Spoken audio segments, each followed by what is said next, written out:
si Anjo Bagawisan. Hoy, ito pala yung latest sa labi at pamilya ng namatay na si Christine Dacera. Pauwi na raw sa General Santos City. Anjo, good morning. Good morning, kabayan. Kinumpirma ng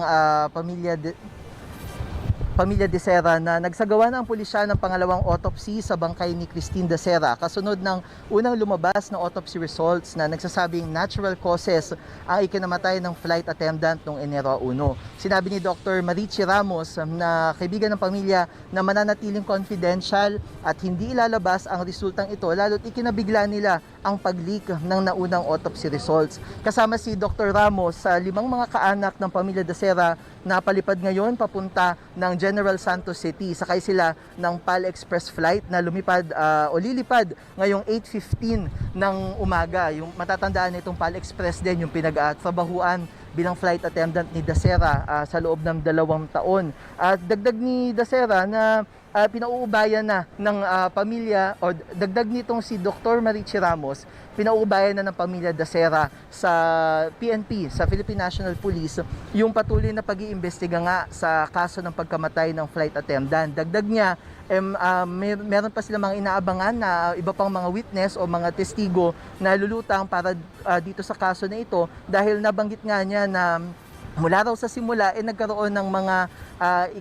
mga irregularities at inconsistencies sa mga lumabas sa mga detalye ng kaso. Kaya inahayaan nila na ang PNP na mismo ang mamili o mag-assess kung ano yung totoong nangyari. May isang preliminary investigation na nakatakda para sa January 13 sa darating na linggo na pinaghandaan din ng mga kamag-anak nga nito si Dacera bago sila umalis.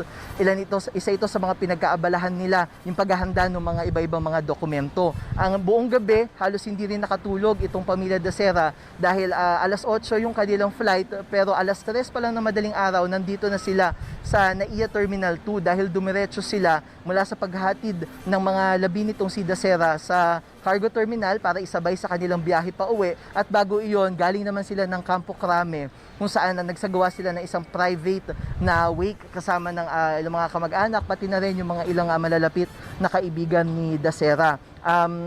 Nakatakda naman ang pamilya na magsagawa ng isang wake muli o ng isang burol doon naman sa General Santos para sa mga iba nilang mga kaanak doon at bago naman siya ipili na ilibing. Dagdag nitong si Marichi Ramos, itong mga kamag-anak ni si Dacera handa naman bumalik dito sa Metro Manila kung sakaling kakailanganin sila sa patuloy na pag-iimbestiga ng pulis. Tungkol naman sa pagpapalaya doon sa 3 suspects na hawak ng Makati Police tungkol dito nga sa pagkamatay ni Dacera kahapon dahil sa resolusyon ng piskal ng Makati, pinili na ng pamilya Dacera na hindi na magbigay ng komento tungkol dito at hayaan na lang yung kanilang mga abogado kung sakali maglalabas sila ng pahayag dito. Kabayan.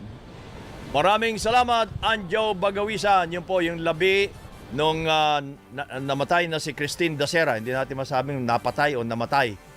Pauwi na po sa General Santos City.